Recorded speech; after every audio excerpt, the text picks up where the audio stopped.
The name YHWH Nissi resonates deeply with believers. It speaks of a God who is intimately involved in our lives, a God who fights for us and leads us to victory. YHWH Nissi translates to "The Lord is my banner." This powerful name is not merely a title but a declaration of faith, an affirmation of God's unwavering presence and protection. When we say "The Lord is my banner," we are declaring our allegiance to the God of Israel, the God who delivers and redeems. This name, YHWH Nissi, originates from a pivotal moment in the Israelites' journey to the Promised Land. It was a time of conflict, a time of uncertainty, a time when the Israelites faced a formidable enemy.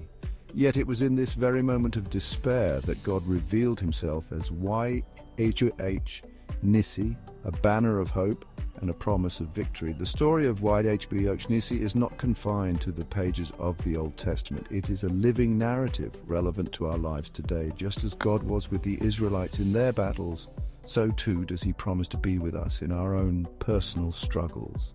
We all face battles in our lives, battles against fear, doubt, sickness, and despair. In these moments, we can draw strength and courage from the name YHWH Nissi. We can raise our own banners of faith, knowing that the God who fought for Israel fights for us still.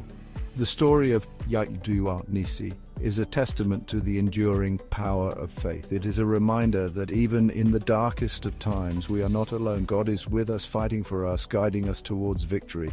As we journey through life, let us cling to the promise of YHWH Nissi, knowing that our God is our banner, our protector, and our ultimate hope. Exodus 17:15 marks a significant moment in the Israelites' journey. They had just experienced a miraculous deliverance from Egypt, crossing the Red Sea on dry ground. Yet their journey was far from over. As they ventured into the wilderness, they encountered a new enemy, the Amalekites. The Amalekites were a fierce and ruthless tribe, known for their brutality and their attacks on the vulnerable. The Israelites, weary from their journey and ill-prepared for battle, found themselves facing a formidable foe. It was in this context of fear and uncertainty that Moses, their leader, climbed to the top of a hill.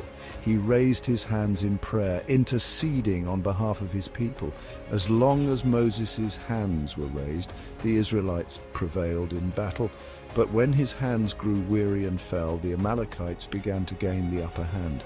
Recognizing the significance of Moses' prayer, Aaron and Hur, two of Moses' companions, came alongside him. They held up his hands, one on each side, so that his hands remained steady till sunset.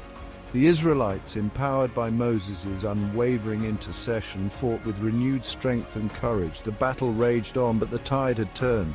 With God's help, the Israelites emerged victorious, defeating the Amalekites.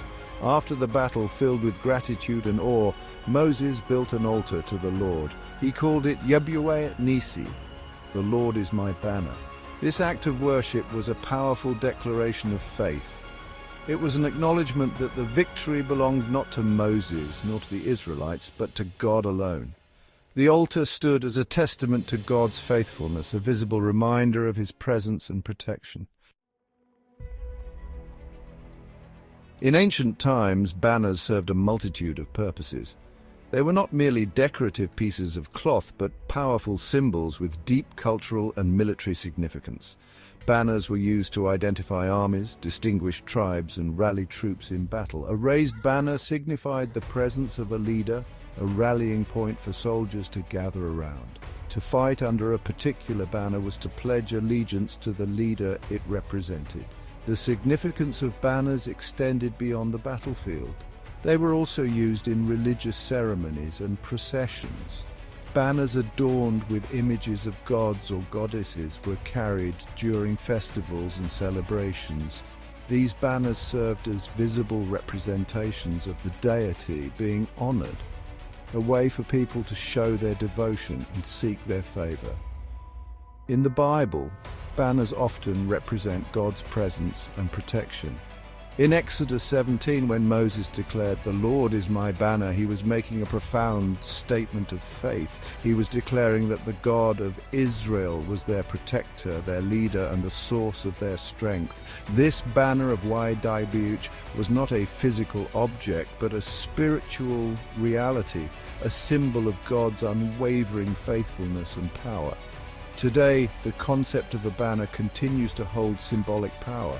We may not carry physical banners into battle, but we still rally around ideas, values, and beliefs that give us strength and purpose.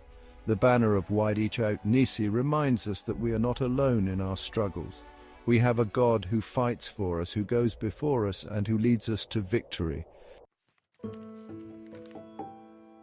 Section 4. Moses' prayer, Amalek's defeat, a testament to divine support. The battle against the Amalekites in Exodus 17 is a powerful testament to the importance of prayer and the reality of divine support.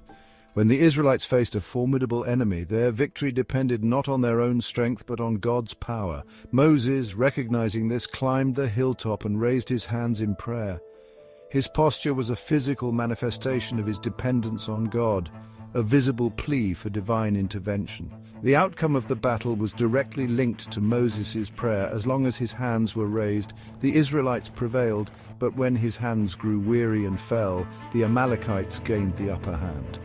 This highlights the critical role of intercession in the life of a believer. When we pray, we are not simply reciting words, but engaging in spiritual warfare, partnering with God in the unseen realm. The support provided by Aaron and Hur is equally significant. They recognized that Moses' prayer was essential for victory and stepped in to uphold his weary arms. This act of solidarity demonstrates the power of community and the importance of supporting one another in prayer. When we come alongside our brothers and sisters in Christ, offering encouragement and upholding their arms in prayer, we become conduits of God's grace and strength. The victory over the Amalekites was not solely a physical triumph, it was a spiritual one.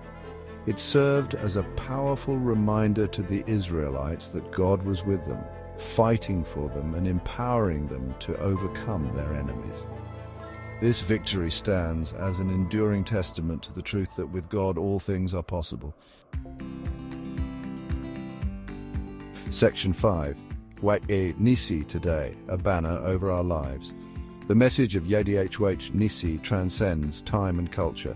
Just as God was a banner of hope and protection for the Israelites in the wilderness, he remains so for us today. We may not face physical battles against armies, but we encounter our own set of challenges. Spiritual battles, emotional struggles, relational conflicts, and personal setbacks. In these moments, we can draw strength and encouragement from the name YHWH Nissi. The banner of YHWH Nissi reminds us that we are not alone in our struggles. We have a God who sees our pain, hears our cries, and fights on our behalf. He is our defender, our protector, and the lifter of our heads. When we raise the banner of YHWH Nissi over our lives, we are declaring our trust in his power and our dependence on his grace. The concept of YHWH Nissi also has profound implications for the church today. As believers, we are called to be a people who rally around the banner of Christ, united in our faith and committed to advancing his kingdom. This banner calls us to love one another, serve the marginalized, and be a beacon of hope in a broken world. In a world filled with uncertainty and turmoil, the message of YHWH Nissi offers hope and assurance.